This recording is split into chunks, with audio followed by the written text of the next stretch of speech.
afternoon from the KUOW newsroom. This is Seattle Now. Happy first Thursday Art Walk and first day of the NFL season. We have a lot of news for you today, so buckle in. I'm Paige Browning with the roundup of today's top stories. It's Thursday, September 4th.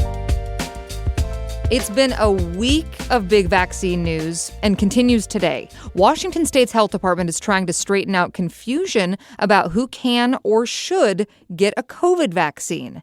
The state health officer issued a standing order today that anyone in the state can get the vaccine without consulting their doctor. Eilish O'Neill has more. The standing order means that pharmacists, nurses, and other healthcare providers can give the COVID vaccine to everyone 6 months or older, including pregnant people. The agency issued the order in the wake of confusing and sometimes conflicting guidance from the federal government about who's eligible for the shots. The state health agency said people can bring a printed copy of the order to their vaccine appointment at, say, a pharmacy, if they're worried they could be denied the shot. The agency also said they continue to recommend that everyone 6 months and older stay up to date with the most recent COVID vaccine. That's in line with advice from the medical associations of pediatricians, family doctors, and OBGYNs.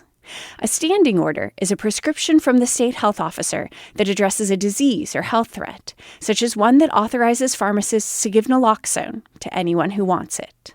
Eilish O'Neill, KUOW News. RFK Jr. was in the hot seat today over vaccines by members of both parties. U.S. Senator Maria Cantwell called for the firing of Secretary of Health Robert F. Kennedy Jr. during a Senate hearing on the president's health care agenda. Sir, you're a charlatan. That's what you are. You're the ones who conflate chronic disease with the need for vaccines. The history on vaccines is very clear. Cantwell pointed to a graphic showing the morbidity for vaccine-preventable diseases in the U.S. has decreased by 99% over the last century.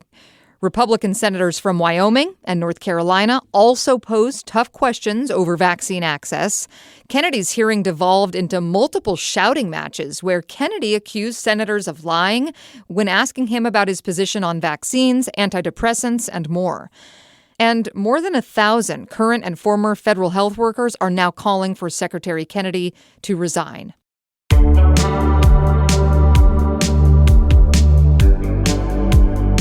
The financial fallout from federal trade policy is starting to come into focus in Washington state. A new report from the state's Office of Financial Management predicts tariffs will cost jobs and raise prices for Washingtonians. Monica Nicholsberg reports. Governor Bob Ferguson stopped by a Seattle food bank to warn Washington families that tariffs could make a dent in their grocery budgets. If you spend $200 a week on your groceries, you'll be spending an extra $128 per month on those groceries as a result of these tariffs. That's if the full Liberation Day tariffs take effect. Tariff policy is a moving target for financial forecasters, so they also looked at the effective tariff rate for one day in August. In both cases, they found tariffs could cause a multi-billion-dollar hit to state revenue and cost tens of thousands of jobs. The Trump administration says tariffs are a job creator designed to revive domestic manufacturing. But last week, a federal court found the tariffs to be illegal. The final decision will rest with the Supreme Court. Monica Nicholsberg, KUOW News. We have news on the firefighting front. First, a Thurston County commissioner has introduced an ordinance to prevent immigration officials from interfering with emergency work, such as fighting wildfires. It comes in response to the recent arrests of 2 firefighters who were on the job of the Bear Gulch fire. Commissioner and firefighter Wayne Fournier proposed the new law. He says the Bear Gulch fire arrests in neighboring Mason County created a dangerous situation to critical emergency operations. By the way, you may be noticing some smoke today. The Wildcat fire, burning east of Mount Rainier, has now burned more than 2,700 acres since it started last week and caused moderate air quality in the Seattle area today and at times unhealthy AQI in the Mount Rainier area. Sound Transit's light rail expansion plans could cost up to 25% more than expected.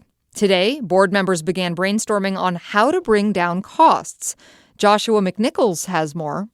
A bunch of proposals are on the table. King County Councilmember Claudia Balducci had an idea. She said if it's feasible, she wants to eliminate the new downtown Seattle tunnel and run all 3 lines through the old one. If London can run multiple lines of high-frequency service in a single tunnel that first opened when Abraham Lincoln was president, I'm sure we can figure out how to make our tunnel, which was built when Ronald Reagan was president, one that could work. She says that could save billions of dollars that could go towards planned lines to Ballard, West Seattle, and elsewhere.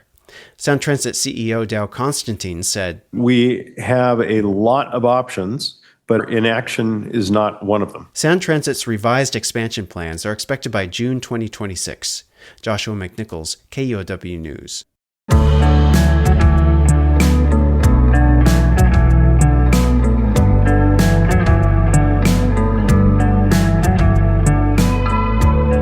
A few stories we have a quick update on today. The fight over natural gas will go to the Washington State Supreme Court. The state was going to ban natural gas in most new, large buildings to help the state move away from fossil fuels. Voters approved that last fall. But natural gas proponents came out with a lawsuit and got it struck down in King County Court. Now, the state Supreme Court says it'll take up the case directly. To Nevada, Burning Man officials say the person who died in this year's festival was a Russian man who authorities say lived in Tacoma. The Pershing County Sheriff's Office says Tacoma man Vadim Kruglov was identified by his fingerprints this week. The Sheriff's Office is investigating it as a homicide and asking attendees to come forward with information. And on the immigration beat, an immigration judge in Tacoma has denied a U.S. veteran's request for bond at the Northwest ICE Processing Center. That means Muhammad Zahid Chaudhry will stay in detention while his deportation case is pending. Chaudhry has a green card and served in the Washington Army National Guard for about 4 years. Chaudhry's originally from Pakistan. The government claims he failed to disclose a prior conviction on his immigration paperwork.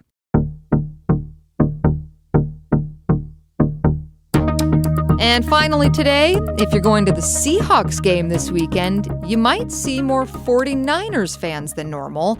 The team announced today that undercover cops will be dressed as opposing fans this season. They say the goal is to detect fans who are violating the code of conduct, things like obscene gestures, harassment of other fans, or throwing objects onto the field. Kickoff is 1:05 p.m. on Sunday. And a lighter sports note to leave you with today, the Kraken are going glow-in-the-dark. The NHL team just revealed jerseys that have their logos and numbers stitched in glow-in-the-dark material, and the team says it's a nod to the glow of bioluminescence, an underwater reaction that causes living organisms to give off light. Next time on Seattle Now, it's Casual Friday. Our panel discusses driverless vehicle company Waymo making its way to the city. You had an issue in LA as well where one of the cars, I think, malfunctioned and it was like driving in circles. I saw that one. It was like my robot vacuum cleaner when it gets upset. Hear that tomorrow morning. And that's all for today from the KUOW Newsroom in Seattle. Our producer is Andy Hurst, and I'm Paige Browning. Seattle Now and KUOW are members of the NPR network. See ya.